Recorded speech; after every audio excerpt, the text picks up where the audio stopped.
been working in Cambodia now for nearly 15 years, on and off. I'm there between 3 or 4 times every year, and I do a whole bunch of work with football, soccer, with underprivileged and impoverished young people over there.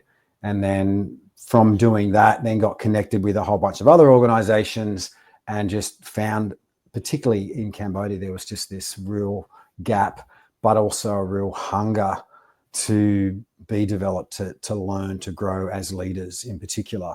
And I just realized that I actually had something to bring and something to offer, and went, maybe I should do more of this. And that, yeah. But I would say my Cambodia experience has probably been one of my most transformational as a person, and also kind of as a leader, the way I see the world, my perspective on, the world as it is, and not just in football and leadership, but just life in general. So it's been a great, I only just got back actually from another trip there a couple of weeks ago. So yeah, it's great. Awesome. It's been life-changing for me. Yeah, and I think whenever you go into a third world country, it sort of stops you in your tracks. I remember the impact it had for my kids when we went about 10 years ago, and they're suddenly realizing, oh, what, people don't have like all the things that we have. Yeah. And yet often so much happier though, right?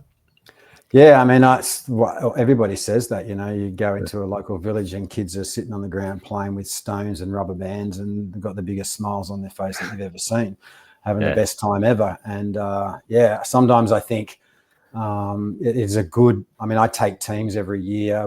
I do a soccer trip to Cambodia every year, and I take teams over, and we run soccer clinics and for kids at risk. I think the benefit of that trip is actually more for the people that come with me than it actually is for the kids that we work with in Cambodia, because it's life-changing. I'm down in the Shire, southern part of Sydney, and it's pretty affluent, have pretty much, people don't really have much want out here, really. And so taking a bunch of, I've had men, women, families come over since 2012. I've been running those trips.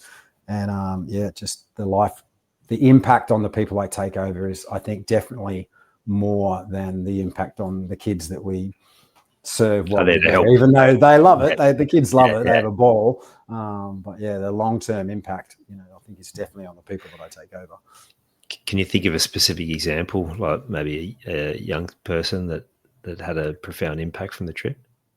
Yeah, well, apart from my own kids, my son and a daughter, and both of them have been on the soccer trip with me probably at least three times each. And that led my daughter from, when she was 17, 18, she went and lived in Cambodia for 3 months and served in a community there for 3 months. But, it's a lot. We've had families come over, and it's changed the way they do life back here. We've had people come back on the trip 3 or 4 times because they just want to give back more. And there's really not one person I can think of that's been on a trip that it hasn't had some kind of impact. There's people that are now invested into a family. They've met a kid on the street and connected him into the program and given him a soccer ball and seen the smile on his face, and then found out where he was from and what his needs were, and then able to help get him into hospital because he was blind and had surgery and now he can see. Like there's this domino ripple effect. It's pretty special.